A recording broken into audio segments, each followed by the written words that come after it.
Exodus chapter 27. Build an altar of acacia wood, 3 cubits high. It is to be square, 5 cubits long and 5 cubits wide. Make a horn at each of the 4 corners, so that the horns and the altar are of one piece, and overlay the altar with bronze. Make all its utensils of bronze, its pots to remove the ashes, and its shovels, sprinkling bowls, meat forks, and firepans. Make a grating for it, a bronze network, and make a bronze ring at each of the 4 corners of the network. Put it under the ledge of the altar, so that it is halfway up the altar. Make poles of acacia wood for the altar, and overlay them with bronze. The poles are to be inserted into the rings, so they will be on 2 sides of the altar when it is carried. Make the altar hollow out of boards. It is to be made just as you were shown on the mountain. Make a courtyard for the tabernacle.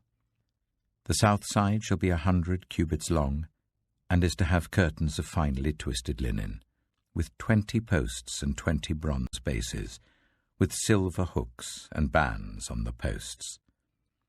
The north side shall also be 100 cubits long, and is to have curtains with 20 posts and 20 bronze bases, and with silver hooks and bands on the posts. The west end of the courtyard shall be 50 cubits wide, and have curtains with 10 posts and 10 bases. On the east end, towards the sunrise, the courtyard shall also be 50 cubits wide. Curtains 15 cubits long are to be on one side of the entrance with 3 posts and 3 bases, and curtains 15 cubits long are to be on the other side, with 3 posts and 3 bases.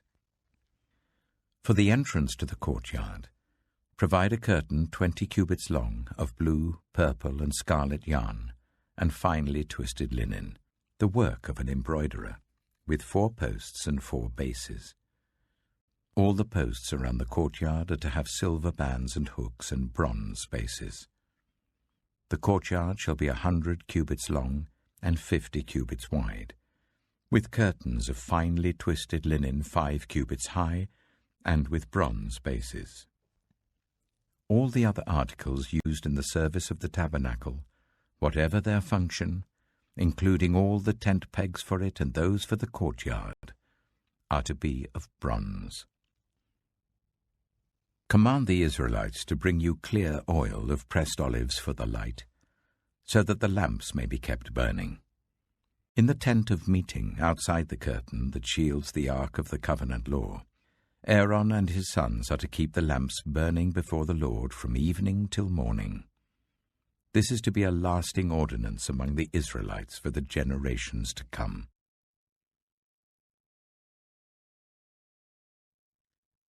Exodus chapter 28. Let Aaron, your brother, be brought to you from among the Israelites, with his sons Nadab and Abihu, Eleazar and Ithamar, so that they may serve me as priests. Make sacred garments for your brother Aaron to give him dignity and honor. Tell all the skilled workers to whom I have given wisdom in such matters that they are to make garments for Aaron, for his consecration, so that he may serve me as priest. These are the garments they are to make: a breastpiece, an ephod, a robe, a woven tunic, a turban, and a sash. They are to make these sacred garments for your brother Aaron and his sons, so that they may serve me as priests. Make them use gold, and blue, purple, and scarlet yarn, and fine linen. Make the ephod of gold, and of blue, purple, and scarlet yarn, and of finely twisted linen, the work of skilled hands. It is to have 2 shoulder pieces attached to 2 of its corners, so that it can be fastened. Its skillfully woven waistband is to be like it, of one piece with the ephod, and made with gold, and with blue, purple, and scarlet yarn, and with finely twisted linen. Take 2 onyx stones, and engrave on them the names of the sons of Israel, in the order of their birth, 6 names on one stone and the remaining 6 on the other. Engrave the names of the sons of Israel on the 2 stones, the way a gem cutter engraves a seal. Then mount the stones in gold filigree settings, and fasten them on the shoulder pieces of the ephod as memorial stones for the sons of Israel. Aaron is to bear the names on his shoulders as a memorial before the Lord.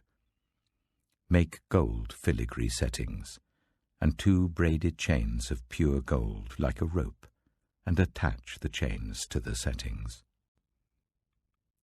Fashion a breastpiece for making decisions, the work of skilled hands. Make it like the ephod, of gold and of blue, purple and scarlet yarn, and of finely twisted linen. It is to be square, a span long and a span wide, and folded double. Then mount 4 rows of precious stones on it. The first row shall be carnelian, chrysolite, and beryl.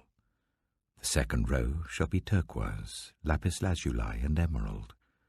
The third row shall be jacinth, agate, and amethyst. The fourth row shall be topaz, onyx, and jasper. Mount them in gold filigree settings. There are to be 12 stones, 1 for each of the names of the sons of Israel, each engraved like a seal with the name of one of the 12 tribes. For the breastpiece, make braided chains of pure gold like a rope. Make 2 gold rings for it and fasten them to 2 corners of the breastpiece. Fasten the 2 gold chains to the rings at the corners of the breastpiece, and the other ends of the chains to the 2 settings, attaching them to the shoulder pieces of the ephod at the front. Make 2 gold rings, and attach them to the other 2 corners of the breastpiece on the inside edge next to the ephod. Make 2 more gold rings, and attach them to the bottom of the shoulder pieces on the front of the ephod, close to the seam just above the waistband of the ephod. The rings of the breastpiece are to be tied to the rings of the ephod with blue cord, connecting it to the waistband, so that the breastpiece will not swing out from the ephod. Whenever Aaron enters the holy place, he will bear the names of the sons of Israel over his heart on the breastpiece of decision, as a continuing memorial before the Lord. Also put the Urim and the Thummim in the breastpiece, so they may be over Aaron's heart whenever he enters the presence of the Lord. Thus Aaron will always bear the means of making decisions for the Israelites over his heart before the Lord. Make the robe of the ephod entirely out of blue cloth, with an opening for the head in its center. There shall be a woven edge like a collar around this opening, so that it will not tear. Make pomegranates of blue, purple, and scarlet yarn around the hem of the robe, with gold bells between them. The gold bells and the pomegranates are to alternate round the hem of the robe. Aaron must wear it when he ministers. The sound of the bells will be heard when he enters the holy place before the Lord and when he comes out, so that he will not die. Make a plate of pure gold, and engrave on it, as on a seal, "Holy to the Lord."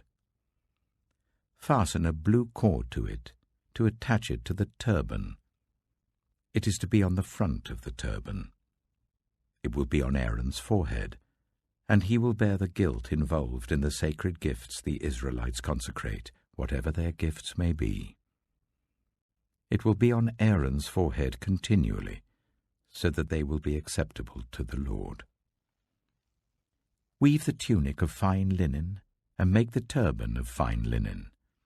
The sash is to be the work of an embroiderer. Make tunics, sashes, and caps for Aaron's sons, to give them dignity and honor. After you put these clothes on your brother Aaron and his sons, anoint and ordain them. Consecrate them, so they may serve me as priests. Make linen undergarments as a covering for the body, reaching from the waist to the thigh. Aaron and his sons must wear them whenever they enter the tent of meeting or approach the altar to minister in the holy place, so that they will not incur guilt and die. This is to be a lasting ordinance for Aaron and his descendants.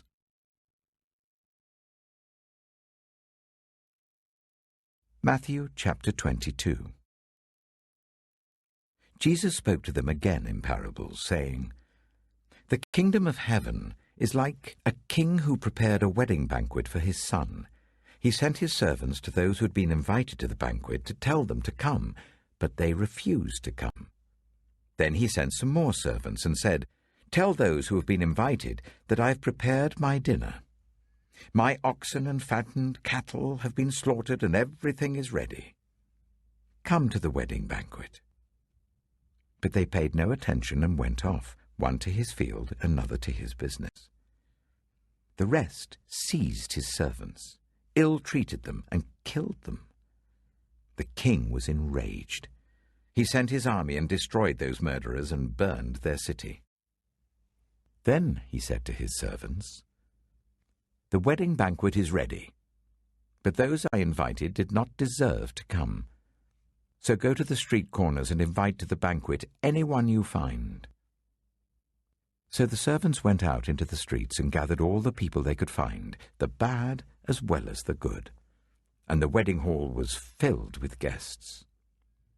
But when the king came in to see the guests, he noticed a man there who was not wearing wedding clothes.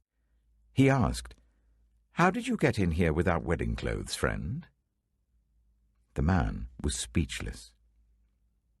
Then the king told the attendants, 'Tie him hand and foot and throw him outside into the darkness, where there will be weeping and gnashing of teeth. For many are invited, but few are chosen.' Then the Pharisees went out and laid plans to trap him in his words. They sent their disciples to him along with the Herodians. 'Teacher,' they said, 'we know that you are a man of integrity, and that you teach the way of God in accordance with the truth. You aren't swayed by others because you pay no attention to who they are. Tell us then, what is your opinion? Is it right to pay the poll tax to Caesar or not?' But Jesus, knowing their evil intent, said, 'You hypocrites! Why are you trying to trap me? Show me the coin used for paying the tax.' They brought him a denarius. And he asked them, 'Whose image is this, and whose inscription?' 'Caesar's,' they replied. Then he said to them, 'So give back to Caesar what is Caesar's, and to God what is God's.'